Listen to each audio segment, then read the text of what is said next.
Hi guys, we saw in the last video, we saw the basic 4 steps. So we know Imagineering to a better world. So imagine, solution, commit and partner. So you imagine a better world. What does it look like to you? How do you feel? What do you hear? What can you envision? So you have a vision that you're moving towards. Then you think of a solution. What can you do today, this week or this month as a small step working towards that better world? Then you commit to it, and then you find a partner to encourage you and also to hold you accountable, as well as you encourage them to join, and then they come around and then they imagine their own better world, and then they go through the process for themselves. And by that, if we all encourage other people to join, then there'll be exponential growth, and automatically that will create a better world for more and more people. Okay, some people ask, why does this work? Okay, well, one, we know that without a vision, people perish. So if people don't know where they're going to, they can't actually head towards it. So they get caught up with the rough and tumble of life. If there's a storm, they get caught up in it. People get depressed, they get hopeless. But if we actually know where we're going to, if we have an end point or we have a vision, then we start working towards that. And we feel like we're making progress with life, so we have a bit of hope, we're moving forward. And even if we come back a little bit every now and then, it's like, that's okay. An example is school. So you know, for example, you want to finish in Australia, 12 years of schooling. When you start year 1, you want to finish year 1. And then you make another step. You get into year 2, year 3, and so on. And as you go forward, and even sometimes, okay, maybe you didn't work very hard, or you wagged school and you had to repeat something, you know that you can still come in later and join again. And especially in a wonderful country like Australia, there's even second chance schools. So if you've had a really tough time, maybe you've been sick or there's been big dramas in your life and you weren't able to finish school, you can go back and finish at a later time. But you still, if your goal in that case was finishing year 12, then that's here. And we saw in the example, the very brief example at the beginning, is about peace. Like a peaceful household could be a beginning of world peace. So you have a vision, then you have a solution. It's got to be practical. So again, coming back to imagine plus engineering. So Imagineering, the 2 words together. What is the practical steps that you can actually move toward that vision? And again, the goal must be SMART. So S is for specific, M is for measurable, A is for achievable, R is for realistic, and T is for timely. So you are able to say, yes, I've done that, let's tick it off, and then you feel good, then you can celebrate. Then you must commit to it. I didn't learn the power of committing until I was much older. And then when I did, I was like, wow, why didn't I do this before? So yeah, really start thinking about that, especially for those people who are maybe, not keen on committing. Okay, and then having a partner. Everything always works better with a partner. If you have, even if you have no one to go and play squash with or go and do sport with, for example, if your goal is fitness, could be a personal trainer. We know that if people encourage us and hold us accountable, it's more likely that we'll get there. If we've already covered all of those things, so we have a vision, we have a plan, we've committed to it, and then we even have a partner, but sometimes we get derailed by things in life. And I found that the top 2 reasons why people are not able to reach their goals, one is finances. So you need to have a financial foundation. So if you can have your finances in order, then you are more likely to be able to stick to your vision. An example with that is, the first time I was at tertiary education, I was at Teachers College, and I had 5 jobs to try and get through. Now, if you're trying to do full-time study, plus you've got 5 jobs, it was unlikely I was ever going to finish it. I only made it halfway through. I ended up with glandular fever and I was sick as a dog for months. Not a good plan, but if you have your finances in order and you are able to get the plan happening, it's more likely you'll be able to stay on track to meet that vision. The second one is about personal leadership. And luckily now there's more people actually realising that about personal leadership. And this must be based on your character. To give you more of an idea about what I mean about these, there's a series of books, which is the first published under Imagineering to a Better World. This is the first book that was published earlier this year. It's called Prosper as Your Soul Prospers, and it's a holistic approach to basic money management from a soul and spirit perspective. So this one covers your financial foundation at a very basic level. But just like if you haven't done year 1 or year 2, you're going to struggle and perhaps not even pass year 5 or year 6 or year 7.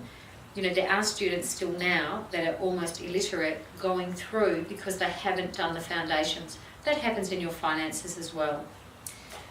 Then personal leadership is the topic of the second book, which is Prosper in All Things, a holistic approach to powerful personal leadership, and again based on character. With the project, it's really different. So one of the unique selling points is that it's all from a soul and spirit perspective. So soul, one way to describe it, is your mind, your will, and your emotions. So your mind, for example, with your financial foundation, is your mindset. What do you believe about money? So a lot of people believe that what you learn and your internal beliefs or your subconscious beliefs happen before you are 7 years old. So it happens sort of by default. So just like reading, we actually learn language just by being immersed, not necessarily by being taught. Like a 2 or a 3 or a 4-year-old is usually already talking, and yet they've never actually had any formal schooling about this is a noun, this is a verb, things like that. So we learn things unconsciously. So that's called our mindset. And then we also have the technical skills. So in the book, this section covers things like your budgeting, about your income minus your expenses. It should be positive, and then it looks at, okay, how do you increase your income? How do you reduce your expenses? And also a lot of it is about fun. Will is talking about your character. In this book, the Prosper as Your Soul Prospers, a holistic approach to basic money management from a soul and spirit perspective, it's more simplified in that book. So it's looking at your willpower. So are you able to walk out your commitments, for example? And an example here is also looking at addictions. And I've shared a bit about my story, and one of the stories in there is about how I was able to give up smoking. Also here, emotions. So are you in control of your emotions? And I don't mean suppressing them. I thought I was in control of my emotions most of my life, but I was actually always suppressing them. It wasn't until I got a bit older that I realised, wow, I actually have to learn how to feel them in a healthy way and use them in a healthy way. Okay, spirit is about how to avoid greed and poverty. So quite often, once we start talking about money, people automatically think, oh, you must be greedy. Or people say, I don't care about money, we don't need money. Well, I've had no money, and it's not nice. If you can't even afford to go to the doctor, or if you're caught up in a state of emergency and you're in hiding and you can't even get away, there's just so many issues there. So basically, the number one thing about the book, it's about stewardship. The word stewardship in this context, it means how do you have responsible management of yourself, your resources, your time, your finances, your gifts and talents. So stewardship is responsible management for yourself, for your loved ones, for those you are responsible for, and also reaching out to help others. So by taking responsibility for your own finances and those you're responsible for, like your loved ones, as well as reaching out to help others, which means you are avoiding greed and poverty, because if you don't have any money, you can't give. And if you don't give, then it's like greed has a hold on you. So we must go towards generosity. So basically, that is what stewardship means. And then, as discussed earlier, personal leadership is about character. Okay, and we can see this in this particular diagram. So we can see we've got the rainbow at the top, which actually denotes a promise, Imagineering to a better world. Then we can see the 4 steps: imagine, solution, commit, and partner. And then the foundations, so financial foundation and personal leadership foundation. So when we are able to walk up the steps, we are coming to the visions of what people have been imagining for a better world. And so far there's been, I've run this through with a couple of thousand or more people since we started it in March 2013. And usually it would be things like peace, love, joy, freedom, reducing poverty, having a home, having a job, having job opportunities. So actually that brings me to, we must have a rule here. When you have your vision, it must be positive. So it cannot be, for example, no war. It must be peace. What is the opposite to that? Okay, so we're actually bringing these wonderful visions, and it's so these pockets of love or these pockets of peace.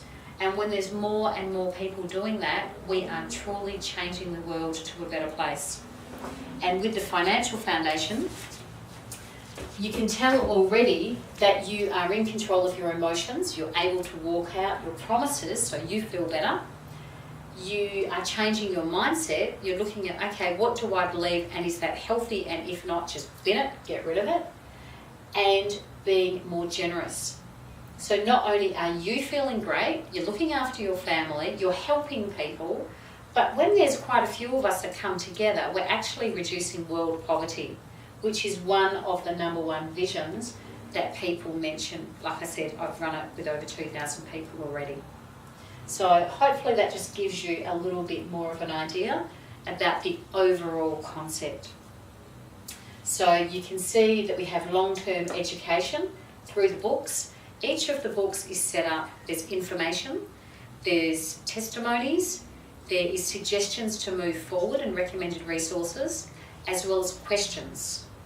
So there's questions for you to go through, to reflect on at the end of each chapter, and then at the end of each of the 4 sections, so mind, will, emotions, and spirit, you actually have your chance to go through and implement your 4 steps for your vision for that particular section as well. So in that way, if you are fully participating with the book and you are doing the questions and you are committing to change, you are transforming not only your own life, but you are part of becoming an amazing world where we are reducing poverty. Great. And if you have got any questions, just feel free, email through or put the comments underneath this YouTube video. And we just, again, we say thanks for your time.